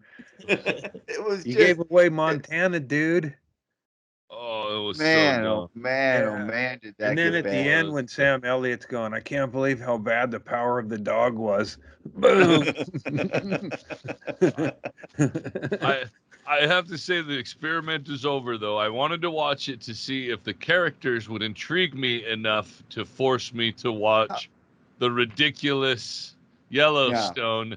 And no, not at all. How about this, Chad and Andy? How about the fact that the way they set that, like it seemed like it ended with different people in charge of the show than it started, because in the beginning, the girl who's the main character, and I thought she was a good actress. I thought she did a good job. I kept thinking she was that other actress that she looks exactly like, but she's not. Yeah, I don't know who that is. I don't know. See, I don't know any of their names, so that doesn't work. Which one? At the beginning, in the first couple episodes, she falls in love with a cowhand, a cowboy, and loses her virginity and loves him and defends him. He, spoiler alert, he gets killed. She murders the guy who killed her man, and it breaks her down. She can't handle it. She's despondent for fucking, but as soon as she meets a goddamn Indian, that guy's long gone from her memory. At the end of the show, she rides off into the fucking afterlife with the Indian. What about the fucking cowboy guy? He was just fucking gone. So I got you one better. She was just a whore, Erickson. That's all it was. Because so here's in between the Indian and the dead guy was the bearded guy who she's like, don't talk to me, don't try to flirt with me. And then she has an epiphany where she was like, hey, you know what? I should probably fuck that dude with the beard. And then she starts flirting with that guy immediately. Yeah. She doesn't hook up with him, but she was flirting with him. Even Jenny was like, what is that? I don't know. Yeah. Her old man was a hard ass, but he she looks like the Hunger Games girl. Shaylee, sorry, I didn't mean to interrupt. Jennifer Lawrence. Yeah. Jennifer Lawrence. She's right here. You're right. She does look she looks like Jennifer Lawrence's sister. Yeah. And the other I will say that I really did think that Tim McGraw was really, really good. He can play a cowboy. He can be in any Western you have. He was he held it all together. He's the one who seemed like he was taking the whole thing very seriously the whole time. The rest of the people just seemed like they were there to cash a check or do whatever it was. I mean, how many times Oh man, and did Tim McGraw and Sam Elliott and the black guy, they would take on like 20 Easy. guys on horseback, and all I they know, would do is stand in the woods with their guns up and shoot everybody, and nobody would shoot them. What? Yeah. Nobody hit. Those guys rode right past them. I was yelling. I was standing up yelling at that point. I'm like, they're just riding around him in circles. I watched that guy pass Sam Elliott 3 fucking times. It shows you if you're good guys, you can charge and you won't get hit.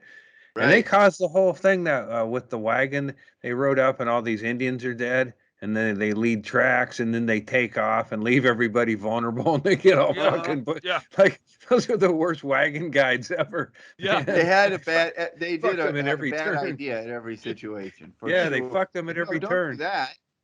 And plus, their whole thing was that, the Indians are going to think that we killed everybody because our tracks lead right up to it. Yeah, but your fucking camp was right next to the literal Oregon Trail. You're not the only people whose tracks have gone by here. It's the Oregon fucking Trail. It could have been anybody. Yeah, so what do? They leave everybody, then go right off and look for those guys when the Indians, they show up. We want all the women and idiots to stay on the trail. We're going to go off trail this way. You guys go on that way. Oh my God. It's like the most pathetic tourist ever. Like whenever they, you're supposed to feel bad, but I kind of felt like I was watching a zombie movie when whoever the outlaws would kill the immigrants. I enjoyed it. I should have felt bad, like these are pioneers or whatever, but like they're gonna die anyway. You didn't expect any of them pioneers or care if they made. The Norwegians or the Germans? They were gypsies. The gypsy you care about because she's fucking a black guy. But also, look, I know it was a struggle to cross these rivers, but has anybody ever thought of building a fucking raft and then making a rope that goes from one side of the river to the other and pulling the raft across the river so that you can transport all of the goods in your wagon? Every time they crossed a river, all their shit fell in the water and they lost it. Like, why even pack a wagon full of shit? You know you're going to lose it in the first river. There's got to be a better way to do this. Yeah, make a floatable wagon. What the fuck? I think so. Dude, wow. Too bad you weren't working for Tesla back then. Hey, we got to rubberize these fucking wagons, man. They're going through rivers and shit. They got to float. We're not going to Mars, man. We're going to Montana. Yeah, we got antiques to protect here. That shit. Let me see. That'd be like you just follow those guys around as an antique dealer, and when they unload the shit. We'll never make it. Let's see if I have it. What's that? That is my Starlink router. And nice. that right there is the path to Mars. See? That is what is on the front of the I'm into Starlink it, man. router. Yeah, it's cool shit. I'm into it. He just sent a whole bunch of these to Ukraine, which was because they have no infrastructure anymore. So he just was like, "Here's a fucking new infrastructure." And then whenever it started getting hacked, he was like, "Here's all my resources to prevent cyber hacking." That guy's all right, man. Yeah, Chad, I think he's a little nuts, but how could you not be? Chad, back of that panel. Let me see what the inputs are. Oh, it's just a router. There's the back of it. Is nothing. It's just where do you plug stuff in? Bottom. Let me see. Hold on. Over a little bit. Over. I'm trying. The cords are short. Oh wow. One's power. What's the other one? To the dish that's up on top of the roof. Fucking cool. And then I have an inline. I had to buy separately an inline Ethernet thing because it doesn't have an Ethernet switch. Oh, a dongle. And then I got a wireless mesh system, so that now I have like 125 download megabyte inside the house. It still will drop out. It's kind of on here. You'll notice it probably. It'll drop out, but only for a couple seconds, and it's right back. So it's better speed, but it does have dropouts once in a while. Way to go, Elon. Still not available in this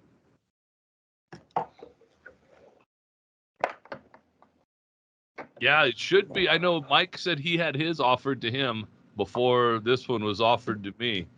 But I posted in one of the local Facebook groups once that I had Starlink just in passing, and I definitely got several jealous comments that were like, "What? I've been waiting over a year," you know. Yeah, I don't know. Motherfucking, they just sent me. I could have it.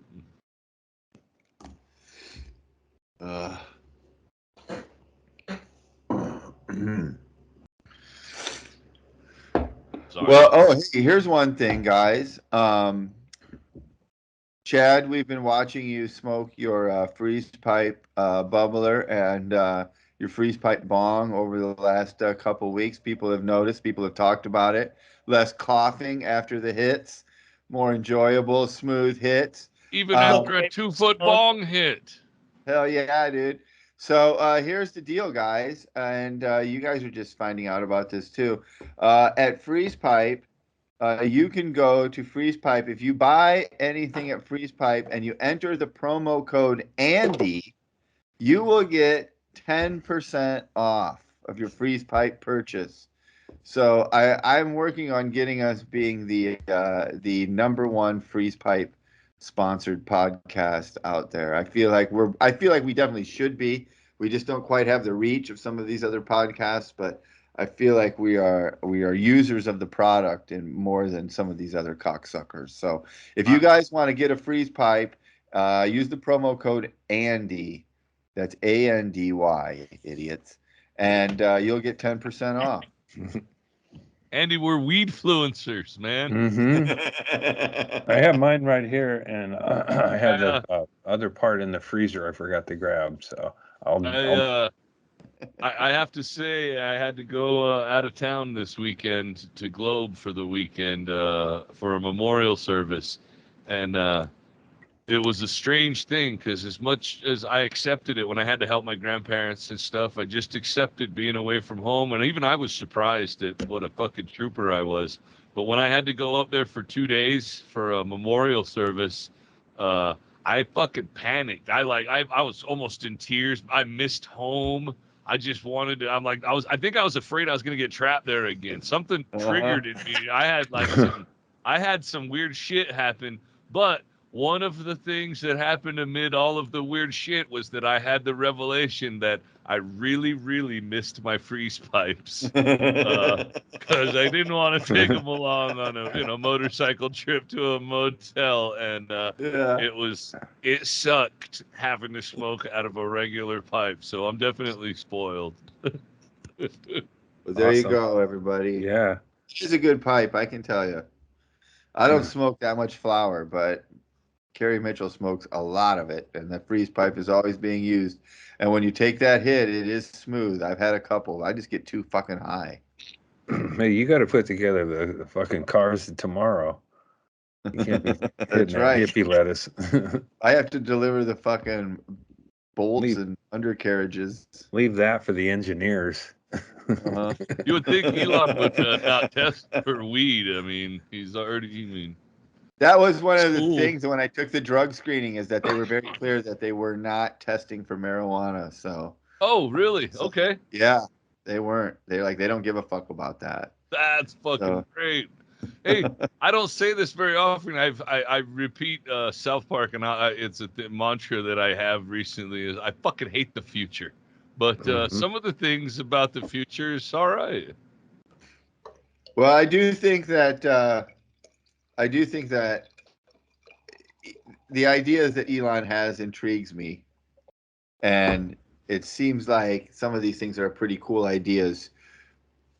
How and where he got to the point where being able to institute them, I have no idea how all that came about. But Starlink, for instance, that's a fucking great idea. It should be that way. There should be internet access to everybody all the time. It's simple. It shouldn't matter. You shouldn't have to have a wire coming into your house. You should just be able to point a fucking dish up at the sky, and that should be good enough from anywhere on the planet. It seems like a simple thing. Why no one had done it before, I have no idea. That's a good idea. You know, the way these fucking cars Because work. everyone Here, wants to monetize it, and he doesn't need money. He's more into putting things out there, that for could be the it. good of kind. I mean, Yeah. it's not cheap to put up 60 fucking satellites. Well, one of the things that I found out because I've done a lot of research with this Starlink internet since being one of the fucking lottery winners to get it, is that my thought just left my whole. That's that freeze brain. pipe, baby. Yeah. That freeze Yeah. pipe's hitting hard right now. It works. Promo code Andy. Fuck. I don't remember what I was gonna say. That's I'm not even ashamed of it. Ukraine, Zelensky.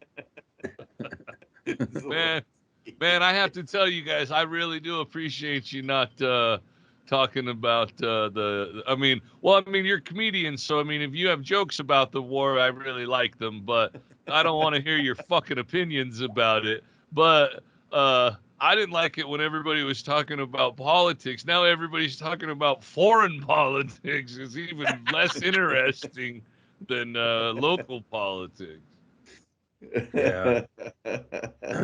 I've been following it, but I watch wrestling too, and I don't think people want to hear my opinion on that either. Yeah, about the same. I watch, fair amount of like wrestling videos, Rowdy Roddy shit.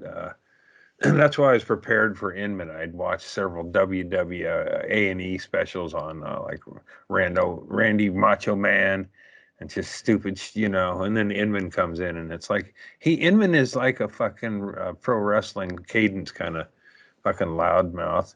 Anyway, I'm sorry to bring him back. Yeah, no, that's exactly right, though. He is like having a fucking wrestler. Like when it's like if a wrestler didn't shut off the wrestling thing, like like if you knew a wrestler, he would be like, yeah, I'm not a wrestler right now. I only do that when I'm wrestling. But Inman just does that all the time, and it's just like, dude, we're not doing that right now. You're not. Yeah, we're not. We're just being people right now. You have to try to match his kayfabe. That's a word I knew. Nobody knew I knew. I just learned that recently. That's the word of what you're talking about. Chad's been getting smarter false, since he's been wrestling persona. You've been getting smarter since you've been freeze piping it too. It's these audiobooks. I just finished Project Hail Mary. What's that? Written by the dude who wrote The Martian. I don't know if you guys read that book or listened to that book or saw that movie. Saw the movie. If you consumed that story, I guess. So that's New World speak, I guess. Yeah. I don't know if you guys consumed that story, but The Martian was really good. And this dude wrote another one, Project Hail Mary. And I listened to the audiobook. The narrator is fantastic. The story is it's a lot of hours. So if you have a lot of hours that you need to burn on an audiobook, it's fantastic because it gets into really minutia. But once the story arc builds, it's really good. Project Hail Mary. All right. I like it. I think my approach is going to be not to worry about listening to books at chemotherapy, but those lazy days afterwards is I'll do a book or two. There's a laying around again, then I'll have shit hanging off of me too, so you don't like, I don't know, I don't feel like going out and mixing. Everybody's got their mask off and I got fucking parts hanging off of me. I don't want to be out. It's funny, Andy, because you just keep saying that. I have been here in Texas now for so long that I can't. The pandemic has been over since I got here. Yeah. I mean, Texas just decided it was over and they just went about their business. And it's like, I think it ended here on Saturday, but people are still like half and half. That's what the news was reporting, Andy. I saw that when we were in California. California is still up and down, but for the most part. Yeah. I mean, there comes a point when you just got to go on with your life, right? I mean. Yeah, there's Shaylee. It's the first I've seen I did a motorcycle road trip this weekend to Globe, and I wore a gator mask just to keep the sun and the wind off my face. And every bar that I stopped in, people gave me dirty looks because I had a mask. So I'm just glad it doesn't matter. In Arizona for sure.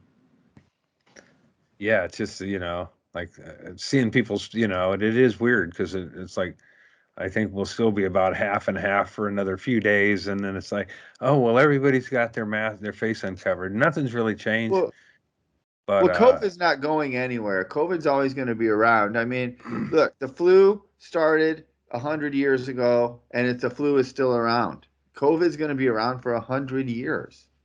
It's just going to be, hey, did you get your COVID shot? Like you get a flu shot.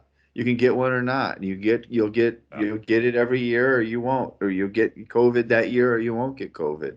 Yeah, it seems like we reached that tipping point where like enough people had it or were vaccinated that was like whatever, or we're all being duped and QAnon was right. One of the two. I'm gonna go about ignoring both philosophies and not giving a fuck whatsoever, like usual. Whatever radio listening or philosophy would put me in a fucking raceway, fucking midfield with a bunch of fucking dildos with red, white, and blue outfits and fucking whatever puts you on that path, I don't want to be involved with. It doesn't look like fun. It just looks like a bunch of people trying to convince themselves they're having fun or they're making a point. And it's like whatever your point is, you look like dildos. That's the point. Whatever your intentions are, nobody fucking really cares except you guys. And then you think it all matters up in there, but all you're doing up in there is eating fried donuts and drinking Pabst Blue Ribbon and shit. It's just fuck off. They're funny. Hey guys, I saw a video today. You guys got to see this video. Oh God, here we go. I had to do one callback. Yeah. He asked me again later before he left if I'd seen that video. Okay. Yeah, fuck off. No, I ain't seen it. What a fucking man baby.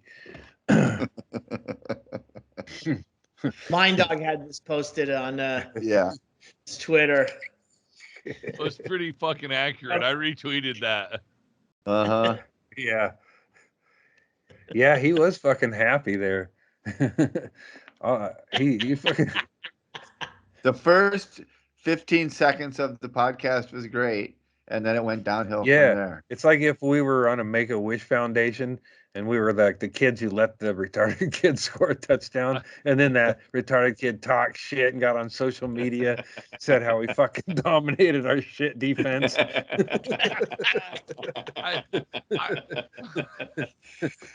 just gotta let it go. I feel like we should let everybody also in on the fact that the only reason that there wasn't a replacement podcast recorded was that we just couldn't line up schedules between everybody during the week. Other than that, you guys would have never known that existed. We tried to set it up. Tried.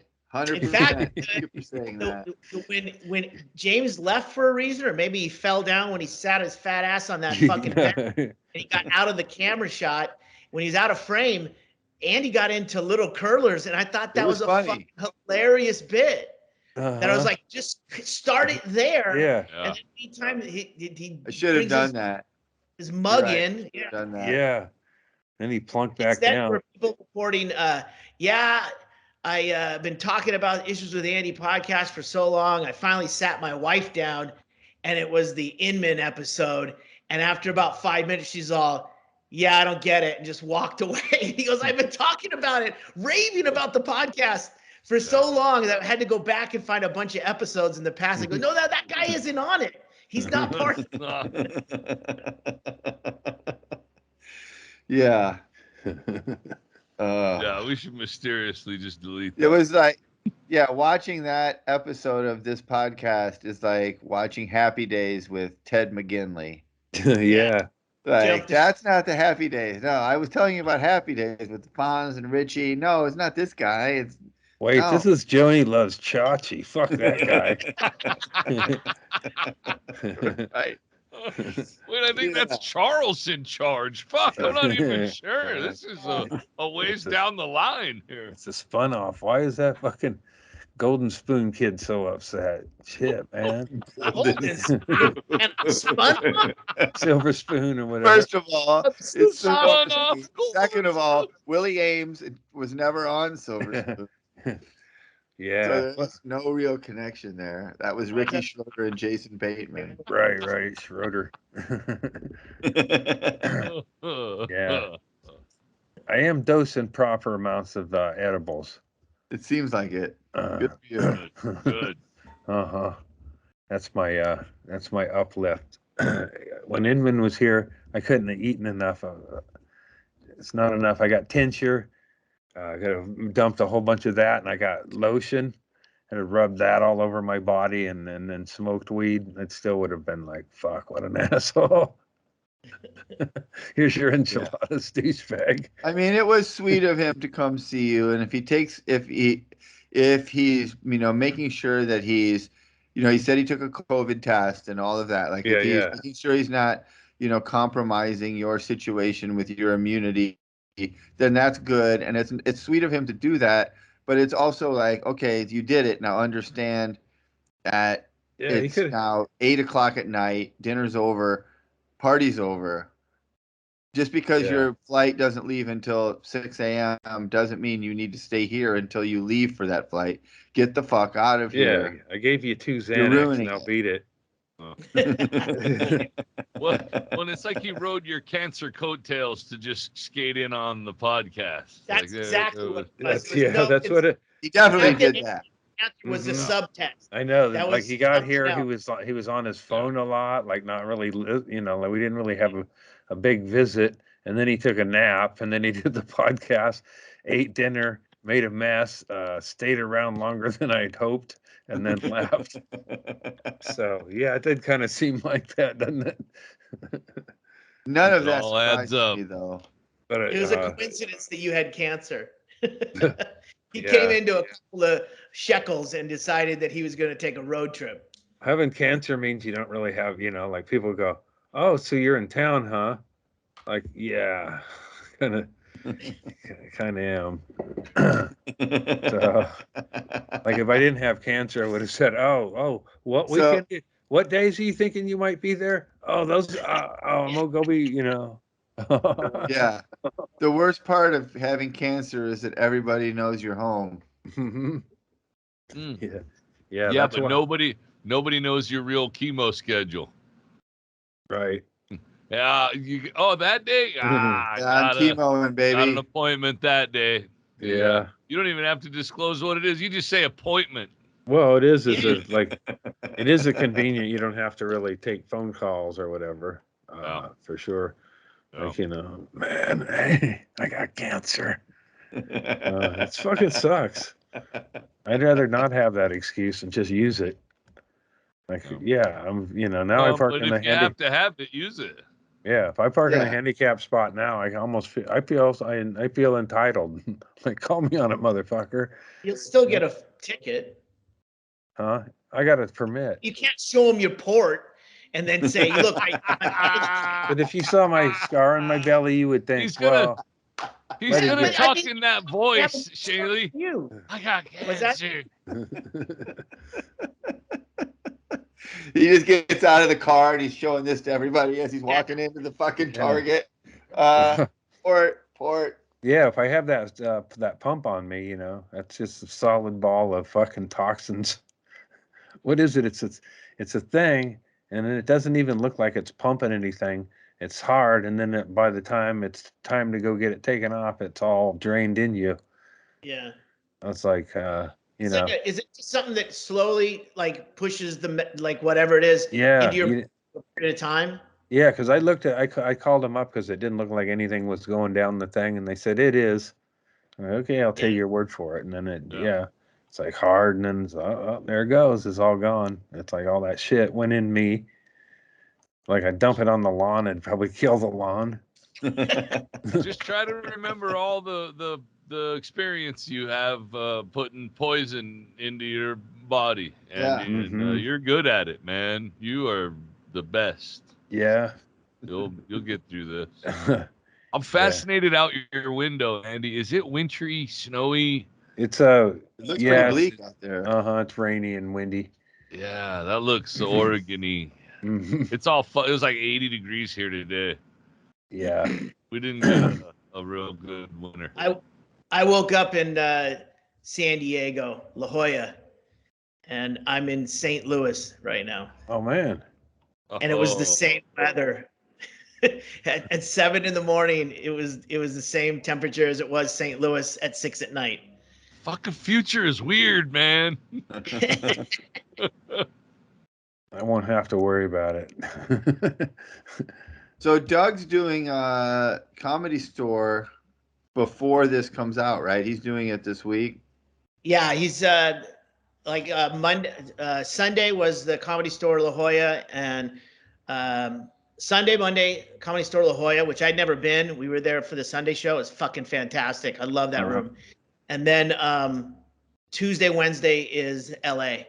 And then All Things Comedy is releasing Dying of a Last Breed. Dying of a Last Breed is coming out for free on All Things Comedy this week. That's great. Actually, I think it's March 17th. But he's doing a bunch. I wanted to mention the LA shows because I have heard through the comedy grapevine that our good friend, Miss Annie Letterman, is going to be opening for Doug Stanhope a couple days ago in the past when this comes out. Sorry if you missed it. But an Annie Letterman, Doug Stanhope show sounds pretty fucking awesome. I mean, I would also like to see a B-Man, Brendan Walsh, Doug Stanhope show. But well, B-Man did San Jose, Brea, and Irvine, and that was a blast. And then Letterman is actually doing, is it Lederman or Letterman? Letterman. Annie's doing, Annie did the Monday night show in San Diego, and she'll do 2 shows in LA. Right on. Has Doug ever seen her before? No. Oh man, he's gonna love her. She crushes, man. I remember whenever that Comedy Store documentary came out and she was featured in there. I remember him talking to me one time about how impressed he was with her, though. So I know he knew of her before that. Yeah.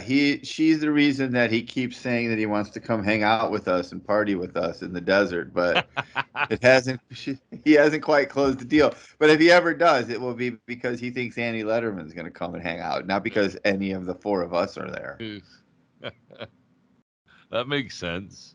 Yeah. Oh, I get it. And there's more dates.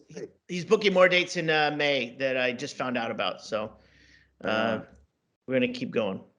Right on, man. All right.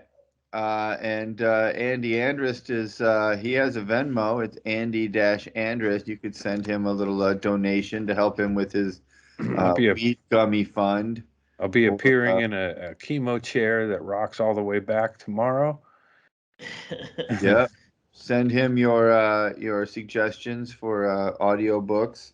Project Hail Mary. I'm gonna fucking check that out. That sounds pretty fucking badass. I still have to read Pine Barren Stratagem by Ken Harris, but I'm powering through Bury My Heart at Wounded Knee, which is the true story of what we did to the Indians. And it's just so fucking heartbreaking. You'll love yellow You can't read bro. that much of it. You can only read a couple pages a day, and then you're just like, oh. So I'm going to need something like Project Hail Mary to kind of like scrub my brain clean. It's kind of a slog, too. Again, there's a lot of minutia, a lot of science. I don't mind minutia, but it's definitely mind-occupying. I liked it for that. I like that shit. I'm good with that. The problem with Bury My Heart at Wounded Knee is that it's true. It's all the stuff we did, and the truth is worse than you would even think. I mean, it's hard to get through because we were such pieces of shit.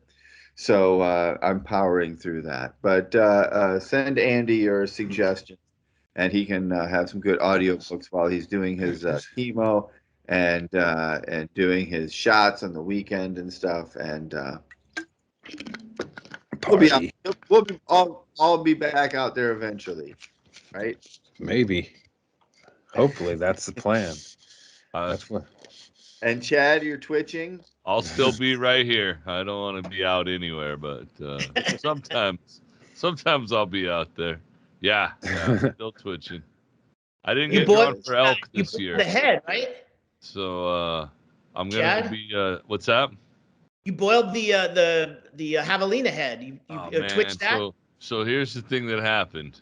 I couldn't twitch it because it was too hard to twitch with one hand. Or to boil a head while I hold the phone. But I got it all boiled out, and I was doing too many things Dahmer had the same problem.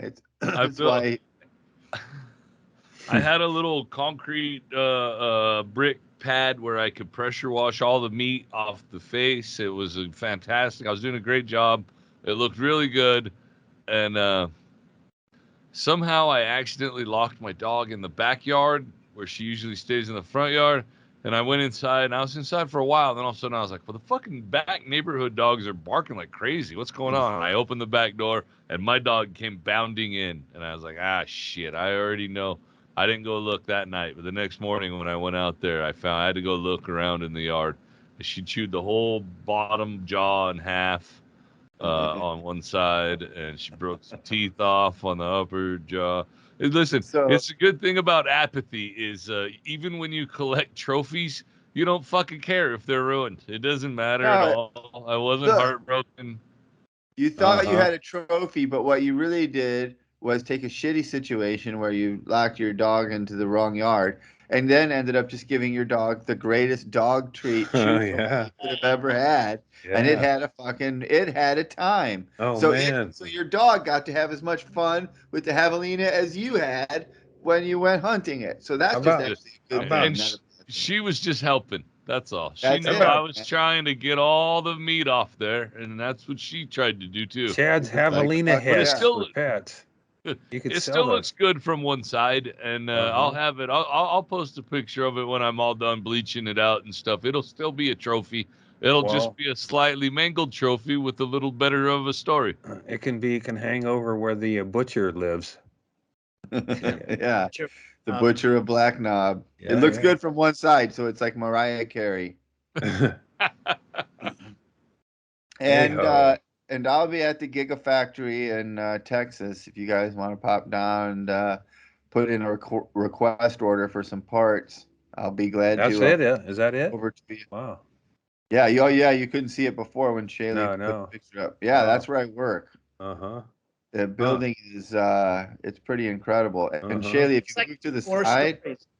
you move to the side, a little bit, you can see back in the middle. You can see some buildings back there, kind of behind the trees. Yeah. That's where they're making the batteries. So the batteries that they make for these things are incredible. They're like these super thin, flat batteries. It's the whole bottom of the car, essentially. The battery is not like a fucking compact, like... Right, it's a whole... It's a flat, it's maybe an inch or two high. And it's the whole bottom of the car, and they're incredible. And one of the advantages to doing that is that the batteries are so heavy that it makes the center of gravity on a Tesla so low that a Tesla is really, really hard to roll. Like if you get into an accident, your Tesla won't roll over because it's so fucking bottom heavy that it'll just go up. It'll just come right back down. It probably corners it's been incredible to watch this shit. What's that? I'd say probably corners tight as fuck too. Yeah, it has tires that are made specifically for Teslas too. It's a whole. I'm learning more about it every day. It's fucking wild. I'm looking forward to more updates about this, Erickson. I'm honestly intrigued about all of this. So I hope you continue to share. I'll try not to fuck it up out there, and I'll keep. Don't get fired, hot or anything. I'll do my best. So all right, you guys, thanks for being out there. Thanks for surviving episode 158 last week and sticking with us. I thought that was 59. This is 159, isn't it? I don't know, whatever. Thank you for surviving the Inman episode and allowing us to move past.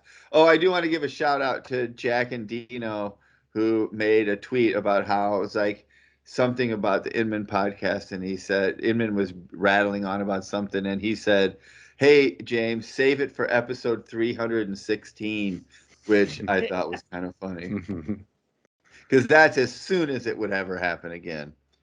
So thanks to all of you guys out there for putting up with us and hanging in there with us. And even when we have a happiness anchor clamped onto our ankle and pulling us down, you guys are out there with us, and we fucking love you for it. And we'll be right back here doing it again next week. So tell your friends, like and subscribe on YouTube, join our Patreon, and we'll see you next time. Later.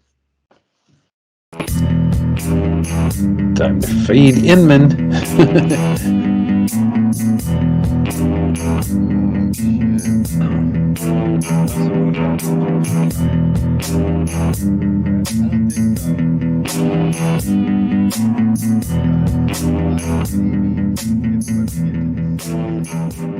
What is that? Keef? My Keef catcher is over fucking flowing. Wow. Yeah. I gotta figure out. Javelina I've been doing heads. bong hits with it.